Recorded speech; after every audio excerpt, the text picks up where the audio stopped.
एक जंगल में मोनी चिड़िया नाम की एक पंछी रहती थी। वह बहुत काली थी, जिसकी वजह से उसे कोई पसंद नहीं करता था। वह काली होने के कारण उसकी शादी भी नहीं हो रही थी, जिससे वह बहुत परेशान थी।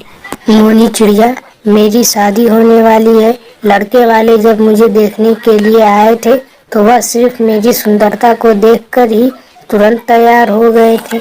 वैसे तुम शादी कब कर रही हो? क्या कहा तुमने? मैं शादी कब कर रही हूँ? अरे जब मन करे तब कर लूँ शादी, अभी कर लूँ शादी। और तुम क्या सोच रही हो, मैं काली हूँ इसलिए कोई मुझसे शादी नहीं करेगा? अरे बचिया, तुम्हें मेरे दो मुक्के की ताकत के बारे में पता है? अभी अभी यहाँ से कोई भी पंछी उड़ता हुआ जाए, मैं उसे बुला के यहाँ पे बोलूँ कि तू मुझसे शादी करेगी, वो मना नहीं कर सकता, क्योंकि उसे पता है मेरे दो मुक्के के पावर। और तो कुछ ज्यादा हो रही है नक्छड़ी। अगर तू लड़का होती तो मैं अभी तुझसे शादी कर लेती, तब तुझे मेरी पावर के बारे में पता चलती। आज का दिन बहुत अच्छा था, ऊपर वाले का शुक्र है मैं बच गई।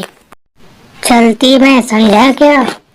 कुछ ही देर में मोनी चिड़िया घर पे पहुंच जाती है। घर पर पहुंचकर वह आईने में खुद को देखती है और कहती है, अरे वाह, दिन पे दिन तो मैं और ज्यादा खूबसूरत होती जा रही हूँ। वाह क्या बात है, आज तो मजा ही आ गया। बस थोड़ा सा मुझे इस बात पे शक हो रहा है कि आईना सही तो मुझे दिखा रहा है ना सब।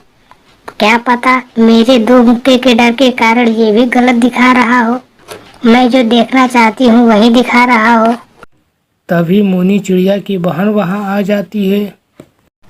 अरे मोनी चिड़िया, कहाँ थी कब से तुम? कब से तुम्हें हम ढूंढ रहे थे। तुम्हें एक बात बतानी है। तुम्हें पता है दूसरे जंगल से एक साधु महाराज आए हुए हैं। वह दूसरे जंगल के पश्चिम दिशा में बैठे हुए हैं। सभी पंछी बोल रहे हैं कि हर एक चीज का इलाज है उनके पास। ऐसी कोई भी बीमारी और रोग नहीं है जिसका इलाज नहीं है। मोनी चिड़िया, मैं क्या सोच रही थी, तुम भी अपने कालेपन को दूर करने के लिए उनके पास जाओ और कोई उपाय लेकर आओ। दे देंगे दो मुक्का, भी रोते हुए अपनी माँ के पास जाके गिरोगी। मुझे काला बोलती है, तू होगी काला, तू जाके उससे इलाज करा। मोनी चिड़िया, तुम तो मुझे अपनी बहन मानती हो ना। मेरी खातिर एक बार बस वहाँ चले जाओ, उसके बाद फिर कभी मेरी बात मत मानना। चल चल ठीक है, अब ये इमोशनल ड्रामा करना बंद कर। जा रही मैं, वो भी बस तेरी खातिर। वैसे भी मैं शहर पे भी जाने वाली थी, आज उधर ही चली जाऊंगी। इस तरह मोनी चिड़िया इलाज के लिए निकल जाती है। कुछ ही देर में मोनी चिड़िया वहां पहुंच जाती है। तभी महाराज वहां ध्यान में लीन होते हैं। मोनी चिड़िया कहती है, ओ महाराज, क्या हाल है? रात को नींद पूरी नहीं हुई का? आँखियाँ खोलो।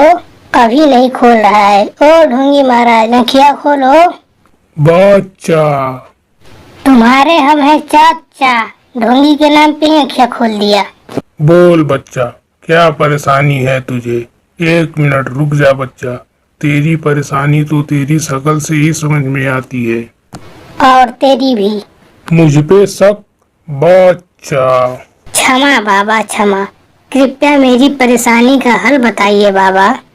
बच्चा, बाबा बच्चा, अब बता भी दे कि पूरा साबित करके ही रहेगा कि मैं फर्जी हूँ।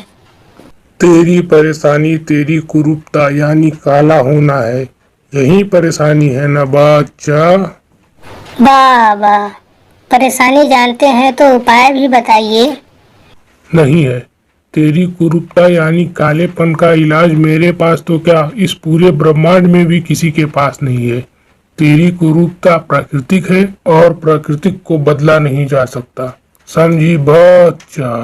बाबा कृपया करके ऐसा ना कहें, आपके लिए मैं 2 मीठे का डिब्बा और 1 जोड़ी शेरवानी लाई हूँ। बच्चा, मिल गया उपाय।